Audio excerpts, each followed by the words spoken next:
Gambit is one of the most engaging and promising game modes in Destiny 2. It's dynamic, it gives plenty of room for various playstyles and teamwork to thrive, and everybody hates it.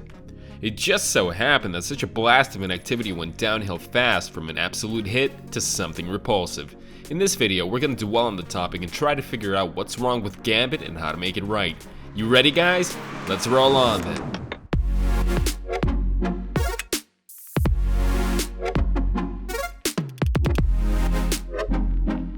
Howdy everyone, LFcarry here, and today we're stepping into Gambit, the well-known and yet quite unpopular domain of our buddy Drifter. It's not going to be your typical guide or overview content, but more of a meandering, thinking out loud video where we share our hypotheses on the past and present conditions of the Gambit game mode.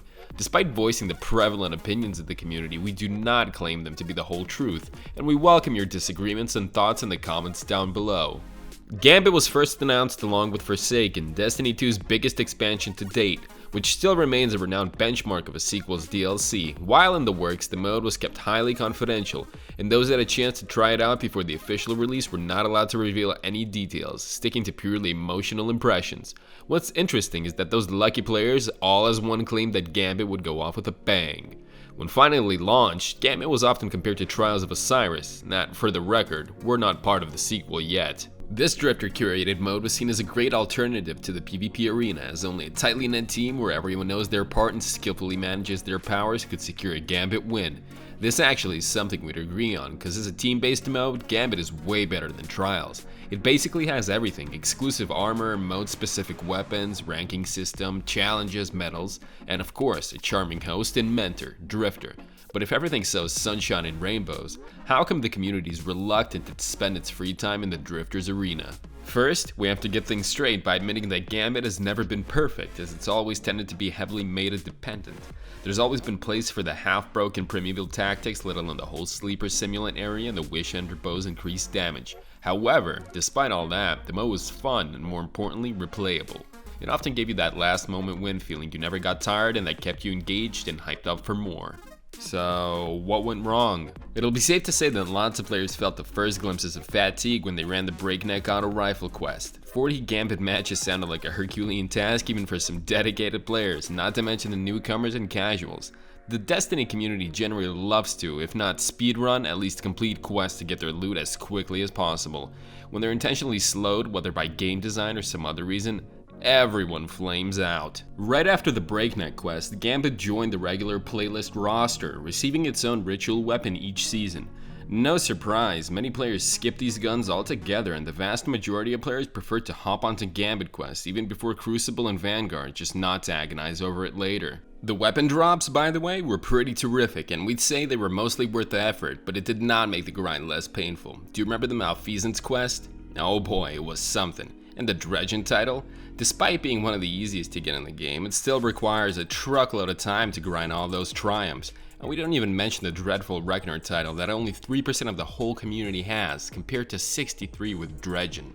For what it's worth, back in Season 6 there was a tendency of running Gambit matches only to farm XP and complete bounties. It's no secret that at some point, finishing bounties took the forefront in Destiny 2. Power leveling and chasing XP points reached its peak last year, and things have started getting back to normal only recently. However, over that time, players have already spent hours farming bounties for experience in various activities, and Gambit, of course, was one of the main sources, which has become a grand problem. When Gambit made its debut, it was presented in style, and the dev stakes were pretty high. Players were basically forced to come back to the mode as more and more quests and high-end loot were tied to it. Strange enough, but at some moment, Gambit received more content than players would actually need to have there. And it didn't take long for this bubble to burst. Players were fed up with the mode and no longer wanted to play the primeval hunt. The next big problem was matchmaking. As we've said earlier, Gambit is all about teamwork, but you can start off solo all the same and be teamed up with the same loners as you are to form a fire team. The issue here is that winning gets 10 times harder without proper communication among all team members. Firstly, when dropped as part of a matchmate team, you never know why your random teammate is there. They might as well stay AFK the whole time just because they only need to get a number of Gambit matches played for their quest meter and don't really care whether your team wins or loses, while you, on the contrary, could have a different quest that progressed only by securing a win or a series of wins. Secondly, you could easily get a complete newbie on your team who doesn't know a thing about Gambit rules and obviously doesn't care about the match's outcome. In the end, you, an experienced guardian enjoying Gambit, might have ended up with randoms who hadn't figured out the mode's rules and even had no intention to do so. The thing is that Gambit is full of elements that simply cannot be affected by one player. If a Crucible match can be solo carried by one player, it won't work in Gambit at all. Collecting motes, clearing blockers, jumping into invasion portals, fighting off the enemy guardian, DPSing the Primval, that's a lot to handle, right? In its core, matchmaking is a good feature for solo players to take part in activities that require a team, but assembling a really decent matchmade squad for Gambit is close to impossible. Let's travel back to the first months of Forsaken when these problems first started to pop up. Bungie released their season of the Drifter, that very season that promised to evolve the Gambit mode and bless us with new team-based combat experience. A new Gambit playlist showed up named Gambit Prime, a mode with longer lasting matches, stronger enemies, and a whole new set of more distinctive roles for players to take on. Collector, Invader, Reaper, Sentry. Each role came with armor pieces that granted certain perks and role points when worn, so the original idea behind all of that was great. But we're once again getting back to where we started. Players had been sent to Gambit too often on various quests, and when the whole Gambit focused season got released, nobody was very happy, to say the least.